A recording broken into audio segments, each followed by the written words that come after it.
Está com a Rádio Observador. Muito boa tarde, são agora 3h11. Temos novo episódio de Convidado Extra de domingo.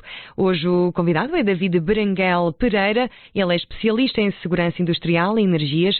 Fala do pioneirismo da Windfloat Atlantic, o primeiro parque eólico marítimo português, e também fala do hidrogênio como combustível alternativo. É o Convidado Extra, para ouvir agora com o nosso João Paulo Sacadura.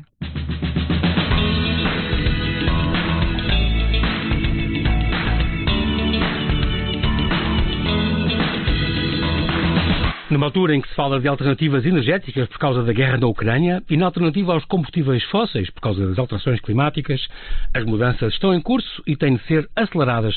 Estão aí os carros elétricos, mas ainda são opções caras e com pouca autonomia. E que tal o hidrogênio, o elemento mais comum do universo? A 14 de setembro passado, Ursula von der Leyen anunciou a criação de um banco europeu do hidrogênio, dotando de 3 mil milhões de euros. Já circulam carros de hidrogênio com vantagens como o abastecimento em 3 minutos, autonomias de mais de 600 km, emissões zero. E há cada vez mais marcas a apostar no setor. Aos pioneiros Hyundai e Toyota já se juntaram a Peugeot, a Renault, o Jaguar Land Rover, a BMW, a Mercedes e até a Porsche.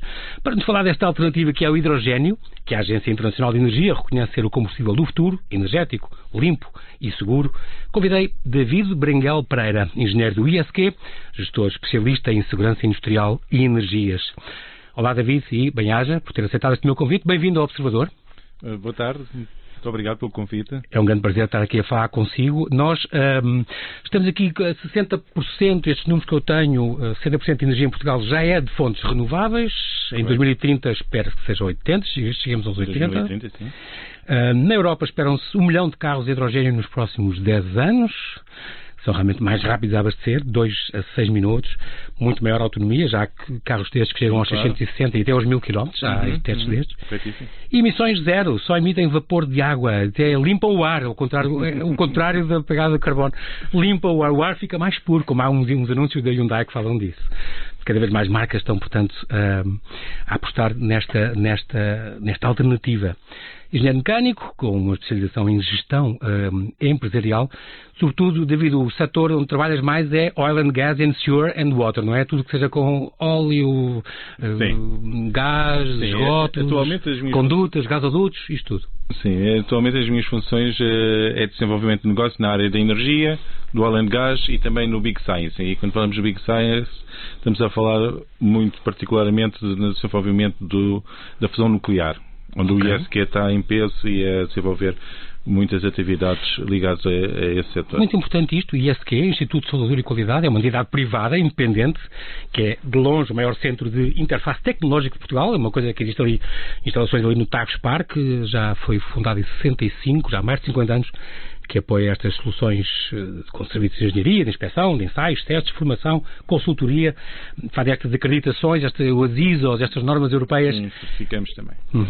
E também tem escritórios e delegações espalhadas no Médio Oriente. Eu sei que também vai haver Abu Dhabi, Oman, Qatar, Arábia Saudita, Angola, na China também, nos Estados Unidos, na Guiana Francesa, uma série de países.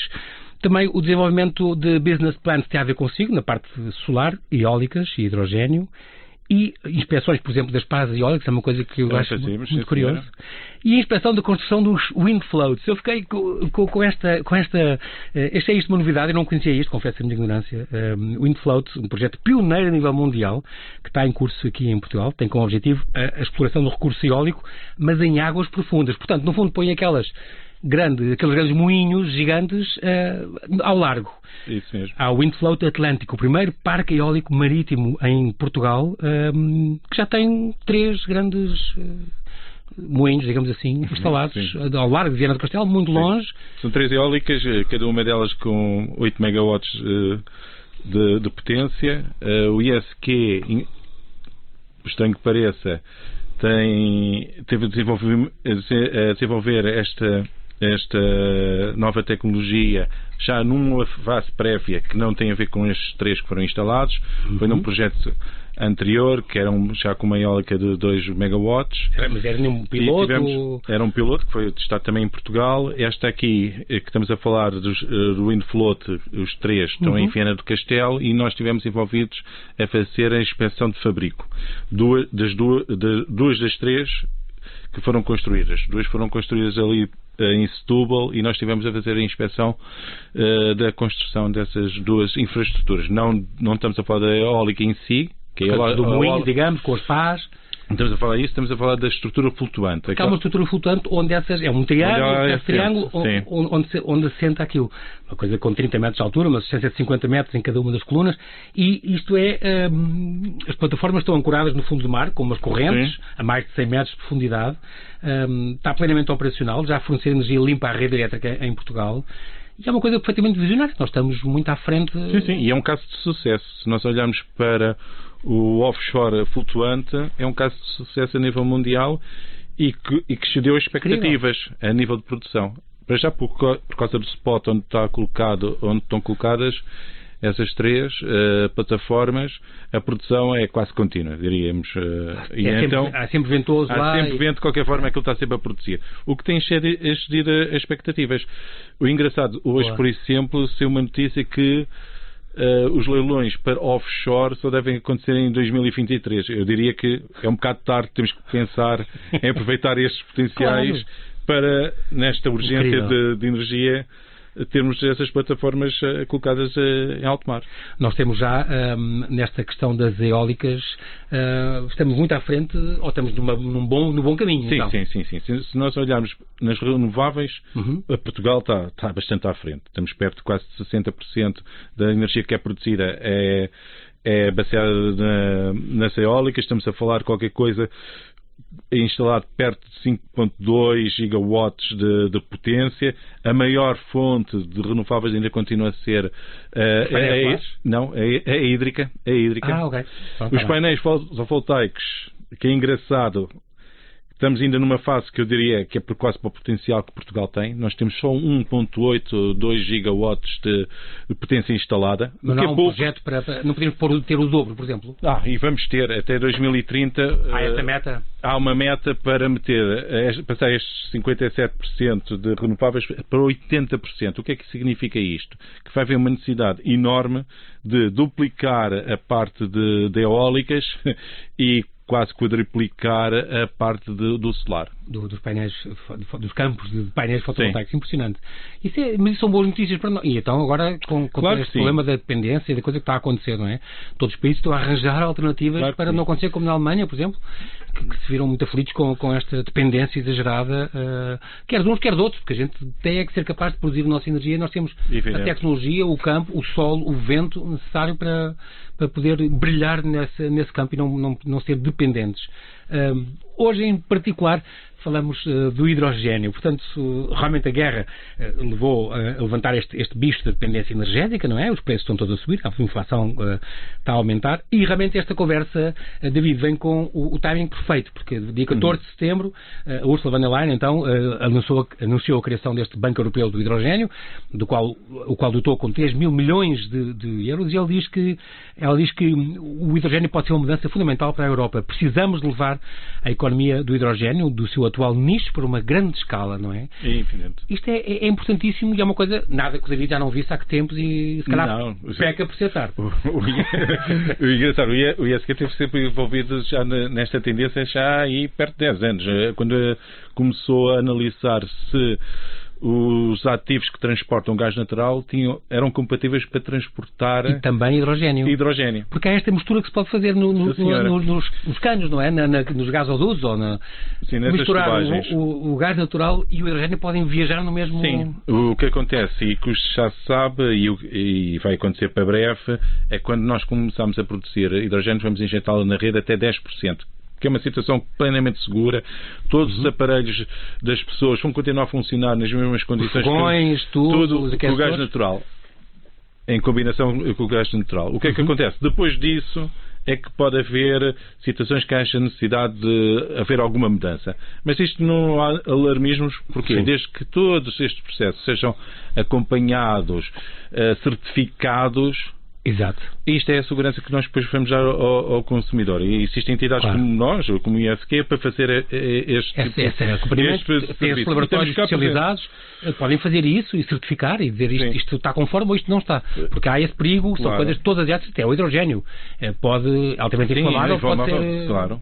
Eu, por exemplo, o João Paulo estava há pouco a referir a situação do investimento que vai haver de 3 mil milhões. 3 mil milhões, aparentemente, é o começo. Exato. E porque se nós olharmos... É para abrir conta. É para abrir conta. Por acaso é interessante, mas é verdade. Porque há 2 anos atrás, antes de haver esta crise toda, originada pela guerra, falava-se, vamos investir até 2050 em 180 gigawatts de potência, ou seja, a montante para produzir hidrogénio. Hoje em dia já não se fala nisso. É o que for possível. Para quê? Exato. Para ver a substituição do gás natural. Claro. A Europa, pela primeira vez, percebeu que havia uma necessidade enorme de tornar-se independente de quem que seja que forneça-lhe o gás natural. De todos os lados, do Atlântico e da Europa. De onde for, porque somos reféns. Percebemos que queremos reféns. E a energia é uma coisa básica para tudo funcionar, não é? É isso mesmo. E então, isto é o princípio de tudo. Acho que é a grande mudança e temos que aproveitar esta onda e sermos céleres. O que acontece é que nem sempre os países são céleres por causa dos mecanismos que têm, muitas vezes para aprovações. As burocracias. As burocracias. E há países que são mais. Nós não temos muita fama nesse campo. Pois, mas vamos ter que acelerar isso. Há necessidades. Já existem grandes investidores em Portugal de referência europeu. Por exemplo, que a Smart Energy, que é uma empresa suíça e também tem ali uma componente alemã, mas que está a investir em Portugal, já tem uma série de parques que nós trabalhamos com eles a fazer a parte do licenciamento. Nunca mais arrancam a construção de fábricas. Estamos a falar de fábricas de grande potência. Sim. E que são necessárias para nós tornarmos independentes. Sim, isso é muito importante não, isso tem um bocadinho a ver, não é o mesmo tema, mas é o mesmo problema com a indústria que se foi toda embora e estamos dependentes de componentes. Falta um componente que vem da China, e deixou de vir. E portanto as fábricas param por causa disso. Isso. O governo atualmente está a fazer uma aposta muito grande em Sines. Quer instalar grandes eletrolisadores em Sines, mas tudo isto tem o seu tempo e é capaz de demorar.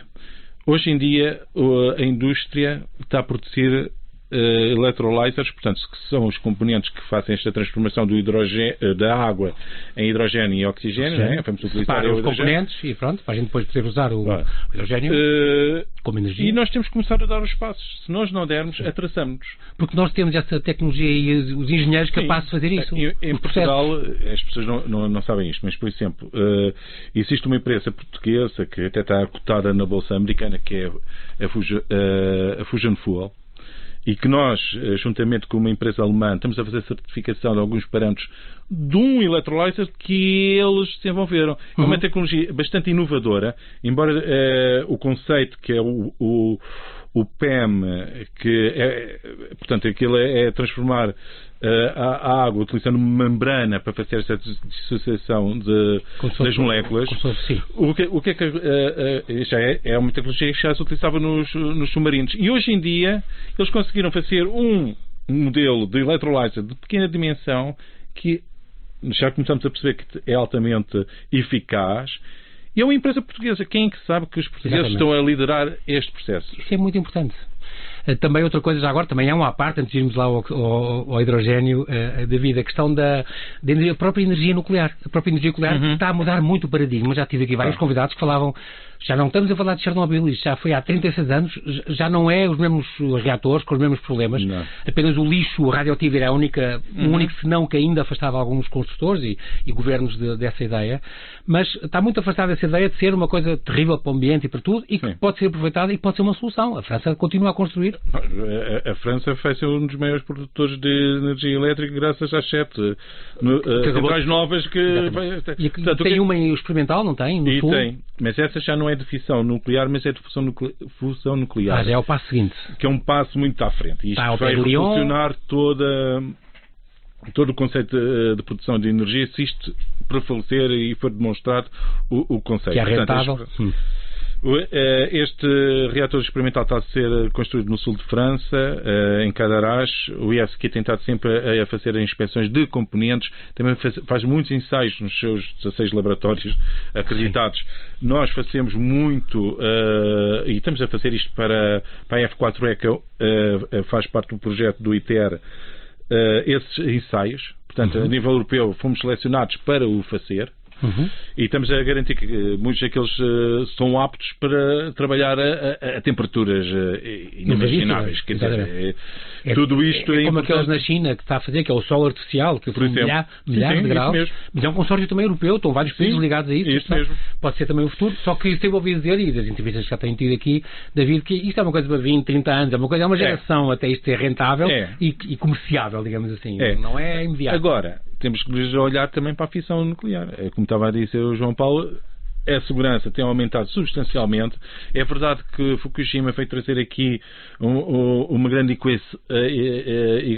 variável equação para aqui, para o processo. E de repente acordamos para uma realidade que nós precisamos de energia nuclear. Não é por nada que Ursula von der Leyen tenha dito que é uma energia limpa. Pois, foi uma novidade deste discurso dela agora, dia 14. Isto significa uma grande mudança. É uma energia limpa. Está a mudar o paradigma, não é? Claro, neste aspecto. Porque nós precisamos disso. Exatamente. Hidrogênio, então, o novo combustível. Portanto, falámos já do novo combustível como elemento que, aliás, o engenho humano já muito que vem adaptando às suas necessidades. Ele permite, como eu expliquei há bocado, um reabastecimento muito rápido, uma autonomia significativa, uma ótima experiência de condução, sem emissões. A pilha de combustível pode ajudar a fuel cell, pode ajudar a locomover carros, autocarros, caminhões e trabalhos pesados. É especialmente boa para isso, para grandes distâncias ou para trabalhos pesados. É um transportador de energia fiável, sustentável. Portanto, no fundo também são carros elétricos, só que a energia a eletricidade é produzida no próprio carro dentro. Sim. Tem esta fuel cell, esta pilha de combustível que produz este aparelho, esta energia que faz mover este carro, que também é elétrico. É o principal, o hidrogênio é o principal constituinte das estrelas. Está no topo da tabela periódica, toda a gente se lembra disso. Não é possível encontrá-lo isolado, portanto não é bem uma fonte primária.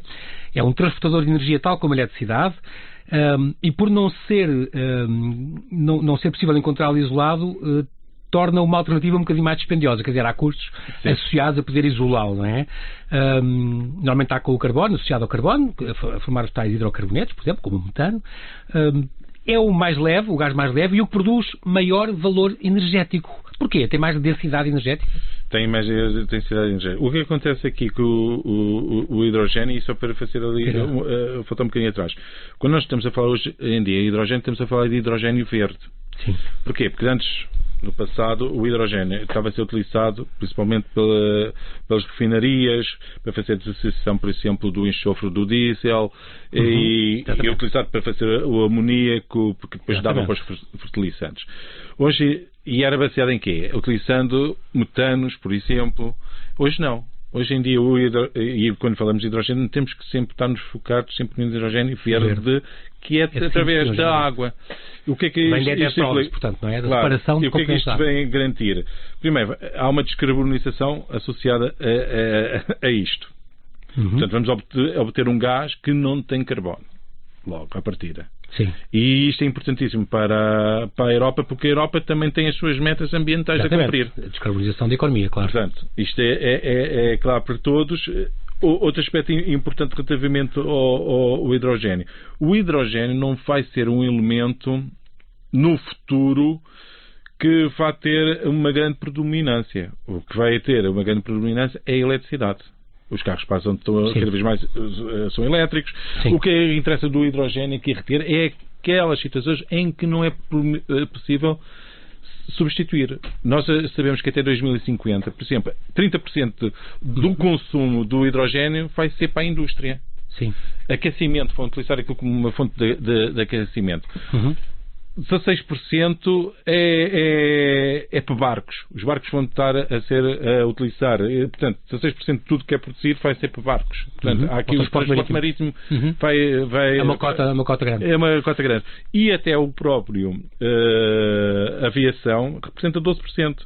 E só 9% é que aquilo que nós temos no nosso dia-a-dia. Exatamente. Os automóveis normais, os ligeiros. E para a parte dos buildings, portanto, dos edifícios. Sim. Tudo isto, temos que olhar isto. Exato, relativizar as coisas conforme o peso. O próprio Katsuhiko Hirose, um dos inventores desta tecnologia da Fuel Cell, dizia que há espaço para as duas tecnologias, elétricos e hidrogênio. Sim. O mercado precisa das duas. Para certos trabalhos simples, uso simples, as baterias chegam bem. O hidrogênio é bom para longas distâncias ou trabalhos pesados. Portanto, a transporte é importante. Exatamente. A própria NASA usa muito hidrogênio já há muito tempo. Muito bem. A opção pelos veículos com célula de combustível, com pilha de combustível, só se tornará uma verdadeira opção para os consumidores a partir do momento em que existirem portos de abastecimento. Isso é que ainda não há suficientes. Muitos, não é? Ainda é um dos senãos, se podemos dizer assim, desta nova forma de energia. Mas já começa a haver em Portugal. Já há uns? Nós já estamos, por exemplo, a fazer ensaios da qualidade do hidrogênio. Aqueles postos, existe, por exemplo, Vila Nova de Gaia, sei que já existe. Existe aqui uma tentativa para breve de instalar um em Lisboa. Portanto, e nós temos de estar a fazer essa. Vamos estar atentos.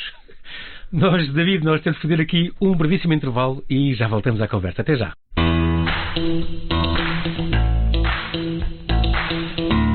Estamos a conversar com David Berenguel Pereira. Ele é um engenheiro e gestor especialista em segurança industrial e energias, que nos vai falar do hidrogênio como alternativa aos combustíveis fósseis para obstar à dependência energética que sofremos há décadas na Europa. Não é uma coisa nova isto, já há bastante tempo que nós temos esta dependência e é importante podermos ser independentes neste campo.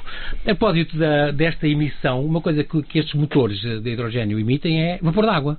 Sim. Portanto, há até aquele spot muito curioso da Hyundai, em que põe esta nadadora famosa espanhola, a Mireia Belmonte, que ela é campeã olímpica, campeã do mundo, que corre dentro de uma bolha que está ligada ao escape de um Hyundai Nexo em funcionamento, e ela faz a corrida toda ali assim e a respirar aquilo. A gente pensa que seria como monóxido de carbono, estava já enterrado há muito tempo.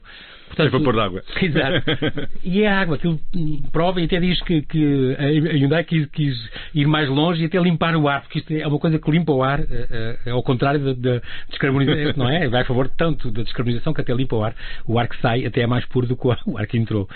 Mas, portanto, realmente, cada vez há mais especialistas a acreditar que o futuro da mobilidade está na utilização do hidrogênio, portanto, conjunta, é no fundo o que a David também está a dizer, mas houve já quem vaticinasse o hidrogênio. Não, isto é uma coisa, há muita maturidade ainda a aumentar, tem que crescer muito, mas as coisas, os prazos estão a ser encurtados, de facto. Com a investigação.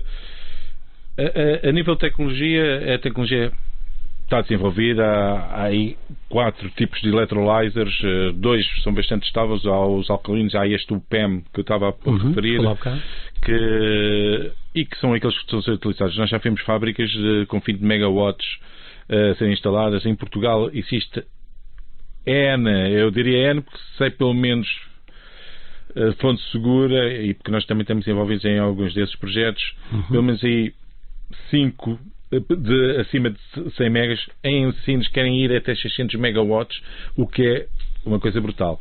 O que é que isto requer e é importante reter? A produção, ela é verde porque tem atrás energia renovável, e para isso é preciso instalar parques fotovoltaicos, mais parques eólicos ou fotovoltaicos ou eólicos que possam produzir isso. Portanto, quando nós falamos de 600 megawatts, estamos a falar do que está a montante, porque o que interessa é depois os quilos que são produzidos de hidrogênio derivado dessa entrada, diria eu, de energia elétrica. Porque os carros têm que, assim, o hidrogênio não é tóxico em si, sim, mas é um elemento altamente reativo, inflamável, claro, por exemplo, com o oxigênio, portanto, implica ser mantido em estado líquido. E requer, obviamente, cuidados redobrados. Um descuido pode ser perigoso, claro.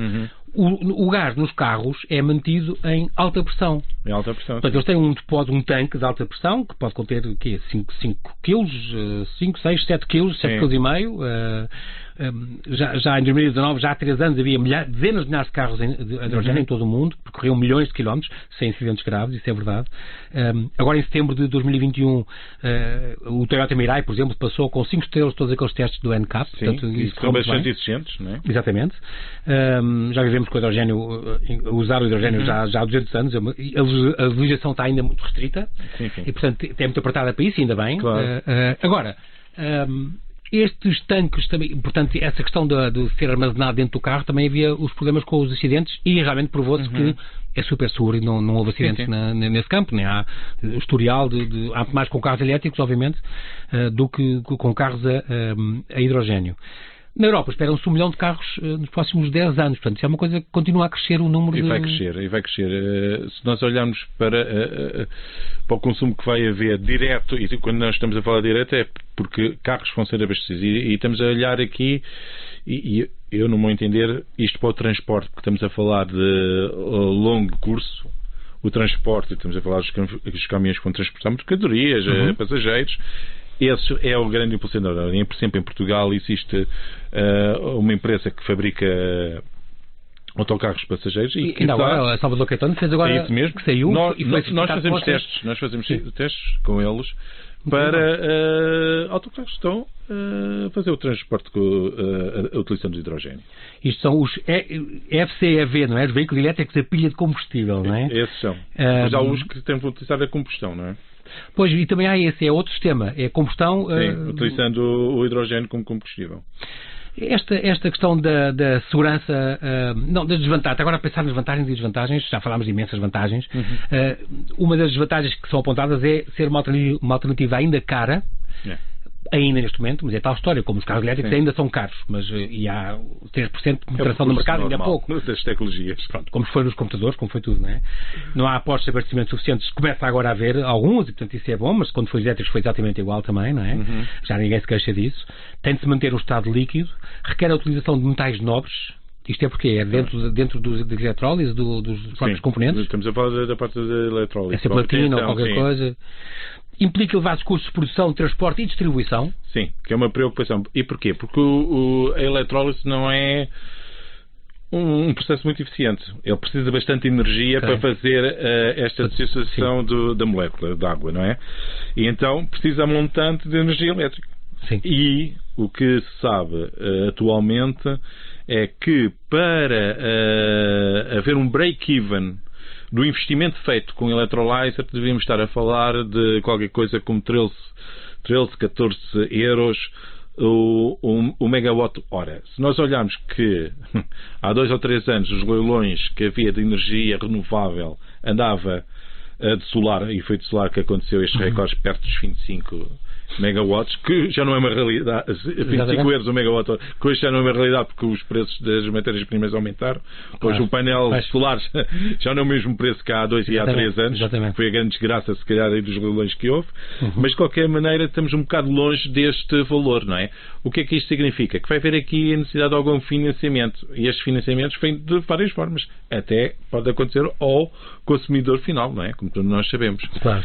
Portanto, estamos nesta fase.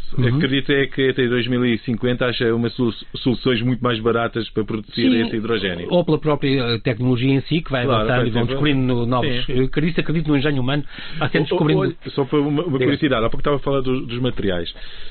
O que se sabe e o que está a acontecer, e porque o ISQ vai também fazer isso, e que por acaso nós não tínhamos nos apercebido, é que é necessário haver materiais ou componentes que sejam específicos para o hidrogénio. E o mercado, engraçado, não estava preparado para fazer isto. O que é que nós estamos a fazer atualmente? Estamos a testar materiais que são utilizados com outros gases para ver se são... também são aplicáveis e se podem ser úteis no... É interessante. Claro, isso obriga à investigação, isso é sempre muito importante. O hidrogênio não se encontra isolado na natureza, portanto ainda tem métodos de extração que ainda são caros. Sim, sim. E altamente reativo, pronto, já falámos disso, e tem uma relação de dependência de hidrocarbonetos, portanto petróleos e seus derivados. Uma vez que o ponto de fusão de hidrogênio isolado é de menos 259,1 graus, posto isto, para aumentar o seu ponto de fusão, está ligado a átomos de carbono, sendo que os custos de produção e de reabastecimento são elevados. Portanto, realmente, era só o carbono, ainda é assim ou já não? Já não é assim quando estamos a falar do hidrogênio verde. E porquê? Ok, então isso é bom. O que o João Paulo estava a referir era como era o processo antigo. Quando estávamos a falar daquele hidrogênio castanho, eles tiveram uma série de nomes, só para ter uma ideia. Já foi castanho, já foi cinzento, já é azul, turquesa, e agora chegamos ao verde. E o verde é realmente aquele que espero que fique aqui. É o melhor para o ambiente. É muito importante entre estas formas de utilização do hidrogênio. A queima de hidrogênio é um processo muito bem conhecido. Liberta, então, principalmente o vapor de água, não liberta dióxido de carbono. Isso é muito importante. Há aqui vários capítulos que diz que o ISK, por exemplo, participou já em projetos de investigação para a utilização como aquele Natural E, portanto, HIY de hidrogênio, e o projeto SIM. Portanto, são estes projetos também de investigação onde tem havido este esforço à escala global, aqui na Europa, na América do Norte, na Oceania, para conseguir realmente esta mudança que é muito importante. Falámos também desta mistura do hidrogênio e do gás natural na rede europeia, portanto, um projeto também pioneiro em Portugal e na Europa. Sim, é isso mesmo. Um combustível, uma forma de disponibilizar aos consumidores europeus um combustível competitivo que a longo prazo vai garantir uma menor dependência dos países da Europa em relação ao petróleo e ao gás natural. A importância de armazenar o hidrogênio é muito importante e já tem havido passos. Eu lembro, por exemplo, a parte da solar é um dos problemas da energia solar. É não haver, em Évora estava a haver uns testes, como uns grandes condensadores ou uns grandes acumuladores. Tinha a ver com os concentradores solares, não é? Porque nem tudo que produz guarda, e quando se guarda é uma coisa ainda cara, uma tecnologia complicada. Sim, e não muito eficaz, se calhar. Eu vou ser sincero, eu sou grande apologista. Diga. Que a maior bateria é feita nas barragens. Há muitas pessoas que devem estar a ouvir isso, a pensar. Mas é verdade. O que acontece é que, infelizmente, nós utilizamos as barragens e atenção, que isto vem contrariar o que o Governo fez, e agora bem, que declarou uma série de barragens como reservas estratégicas. E é verdade. E porquê? Não se pode utilizar essa energia que está lá acumulada potencial, para fazer... Não é? É potencial para transformar a energia barata, porque quando comparado com outras fontes que vêm de fora, que são mais caras. Não se pode.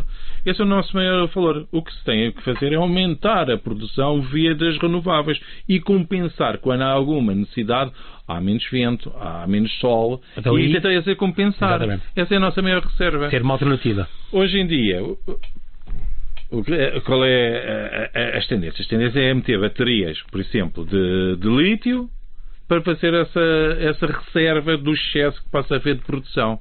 Mas não é suficiente. É por isso que eu continuo a dizer que a maior reserva há de ser feita pelas barragens, se nós soubermos preservar isto e fazer uma interligação eficaz até entre as próprias barragens. Portanto, essas notícias, no fundo, David, essas notícias que houve sobre a morte do hidrogênio eram claramente exageradas. Não, são exageradas. E, aliás, isto vai haver um bust agora brutal nos próximos anos. Estamos aqui a falar da recessão que vai haver nos próximos anos, ou próximo ano. A energia vai entrar em contraciclo disto, porque a necessidade é tão grande da Europa que vamos tentar arranjar de 1001 maneiras alternativas a essa falta que existe derivado do gás natural estar quase inacessível para nós. Não é? O único problema, às vezes, nestas coisas, David, é que a pressa é inimiga da perfeição.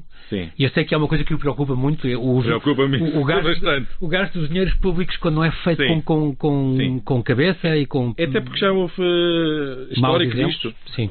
Infelizmente, o que se sabe é que quando existe aqui uma grande pressão derivada da necessidade e as coisas têm que acontecer em tempo útil. Exato. E rápido, diria eu, descura-se aqui um bocado a qualidade. E o que é que isto significa? Que as coisas vão para ser feitas, mas depois num futuro mais ou menos médio, alguém vai ter que pagar a fatura. Porque vai haver aumento da manutenção, os ativos estão parados, não estão a produzir, e tudo isto tem consequências para quem? Para os consumidores e para quem ajudou a financiar isto, porque todos nós financiamos ou diretamente ou indiretamente. Claro. O contribuinte. Claro. E isso preocupa-me. Porquê? Porque há uma necessidade de haver controle e então no hidrogênio não estamos a falar de água, estamos a falar de hidrogênio, que é um gás que tem as suas próprias características. É altamente reativo, adequados, é preciso fazer superfícies adequadas, é preciso fazer certificação adequada, e tudo isto tem que ser feito com entidades como nós, não é? E o que nós percebemos muitas vezes quando existe esta pressa, descora-se nesta parte. Vão descurar um bocadinho esse controle e não entregar a entidades autónomas idóneas que façam isso como deve ser, e as coisas... E atenção que isto é quase... São mal feitas. Como é que é dizer? Matar a galinha dos ovos de ouro. Porquê? O hidrogênio tem tudo para dar certo. A pergunta que eu faço... bem feito e bem aplicado. Claro, não é? Um dia que haja um acidente e nós vamos estar a falar o transporte de hidrogênio por tubagens e que estão em reservatórios, se não houver esse controle e houver uma explosão assim grande, o que é que isso vai levar a opinião pública a dizer? Vão dizer o quê? Já não queremos hidrogênio? Pois. Está como aconteceu com o nuclear, e portanto temos essa experiência. É isso, não é? mesmo. Portanto, temos de ter muita atenção a isso. A questão diz que é muito mais barato o transporte de hidrogênio nestes tubos do que, por exemplo, fios elétricos. Isso é verdade? Não é. Transportar eletricidade através de cabos elétricos, que é mais caro do que estes gasodutos, digamos assim, que levariam hidrogênio. O que vai haver aqui é um aproveitamento de infraestruturas. Portanto, logo aí é sempre mais barato para fazer mais. Claro. É só por isso. O Centro Aeroespacial Alemão apresentou um protótipo equipado com um powertrain incomum que pode ser abastecido como um carro elétrico e promete uma autonomia de 1000 km. Estamos a avançar realmente na autonomia, isso é um salto todos os anos brutal. Sempre um aumento. Muito bem. A União Europeia criou também este roteiro de implementação do hidrogênio e iniciou então a construção destes postos de abastecimento. Isso é boa ideia.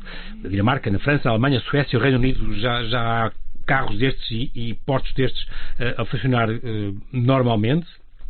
A expansão da infraestrutura de abastecimento necessária a estes carros provavelmente vai demorar, isto é outra ideia que eu tenho aqui, não sei se é verdade ou não, 10 a 20 anos. Sim. Isso será mais ou menos o que é previsto. É o que está previsto. Ainda há muita coisa para desenvolver e é o tempo estimado, sim. Já há 5 anos. A Toyota abriu em 2020, a notícia é que tem 5 anos, e a abrir em 2020, nos Estados Unidos, a primeira fábrica de produção própria de hidrogênio através de energias renováveis, o que também é um grande avanço também. O exemplo dos carros tem vindo a aumentar.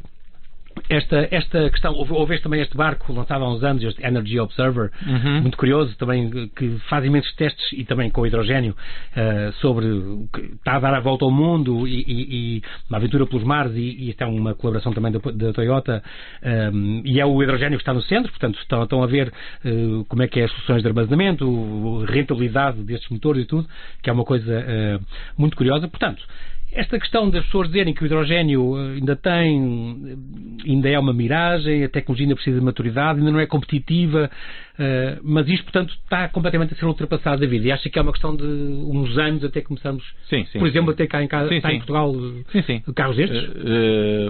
Brevemente vamos ter. Mas há os autocarros que existem? O autocarro já existe, os carros também é uma realidade. A questão aqui, como estava a referir o João Paulo, e bem, onde é que estão os postos de abastecimento? E para isso nós vamos ter que fazer rapidamente a instalação daquelas fábricas de produção de hidrogênio verde o mais rapidamente possível. A execução destas fábricas demora o seu tempo, não é? Claro. Estamos a falar 1 a 2 anos, vai dependendo da capacidade de produção delas, mas elas têm que existir não só para fazer a ligação direta aos gasodutos, mas também para fazer abastecimento aos particulares e às estações de serviço. Exatamente. E é uma necessidade emergente. Porquê? Dentro da Europa até vai-se criar uma rota específica de abastecimento de hidrogênio, e isto tem que acontecer. Portugal tem que estar.